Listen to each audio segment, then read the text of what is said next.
Okay, so we had a request for me to talk a little bit about turning with a 3-beat weave, which would be this.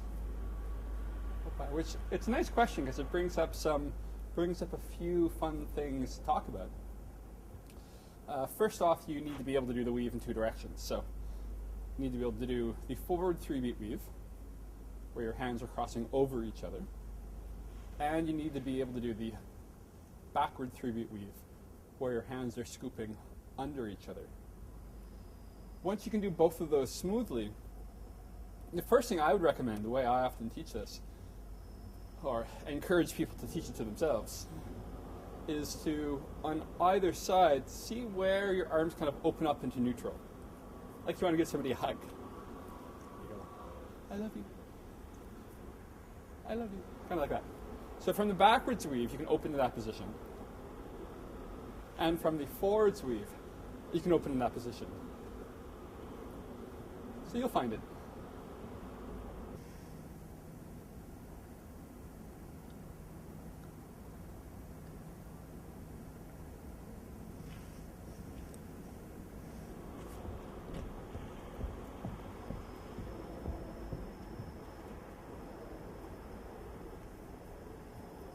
And so just do that a bit, seeing how much you can open up.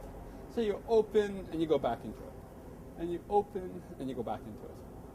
And the thing is, from either side, it's actually exactly the same. So from here, I can go back into the backwards weave, or over into the forwards weave. Right? So what I'd say is first from each weave, just get a feeling for this, of opening a bit into kind of that hug position. And then I'd recommend taking your poi a little bit short and just standing in that position like this and then trying either way. So your hands are going to go this way, and if you turn to the right, you go into the forwards weave and then just come back. Or you can start the same and turn to the left into the backwards weave.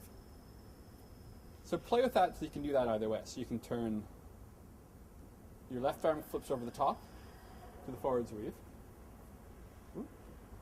or the right arm flips underneath to the backwards weave. And just keep doing that. Weave this way, weave this way, weave this way, weave this way. And or you can, hit yourself a little bit. Weave this way, weave this way, weave this way, weave this way, weave this way, weave this way, and there you go. Some other good things to learn. If you're in the forwards weave, you can count off the bottom. 1, 2, 3. 1, 2, 3. Pass your left foot. 1, 2, 3. 1, 2, 3. Basically, it's the third beat. 1, 2. You start turning it to follow it. 1, 2, 3. Until you're watching that third beat come up behind you. And eventually you turn all the way and that third beat crosses over. And this is where the next subject comes up of upbeats versus downbeats. Because I find when you're doing the backwards weave, it makes a lot more sense to count the beats off the top. So 1, 2, 3. 1, 2, 3. Because it's the third beat off the top that's going to go 1, 2, cross over. So off the bottom it's 1, 2, third one crosses. In the backward weave it goes 1, 2, third one crosses. There's lots of ways you can play with that. If you have any trouble, you could just spin your left and let your right cross under it to cross through. So it crosses under and the right one, because often people when they first do this, they go like this, which is okay.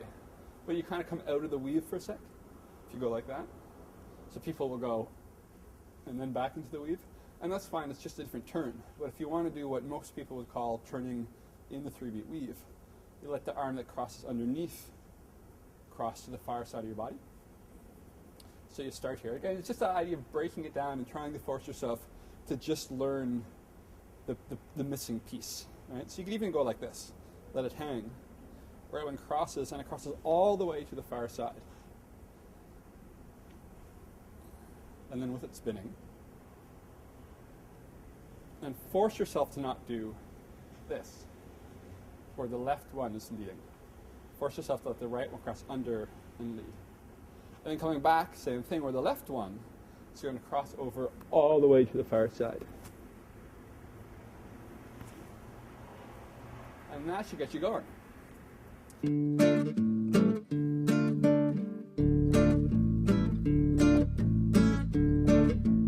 After the wall came down, Berlin for a while, there was sort of this vacuum of all these uninhabited buildings. And a lot of artists came from all over Europe and the world to some degree to fill that vacuum. So a lot of these old industrial compounds became squats and kind of art havens.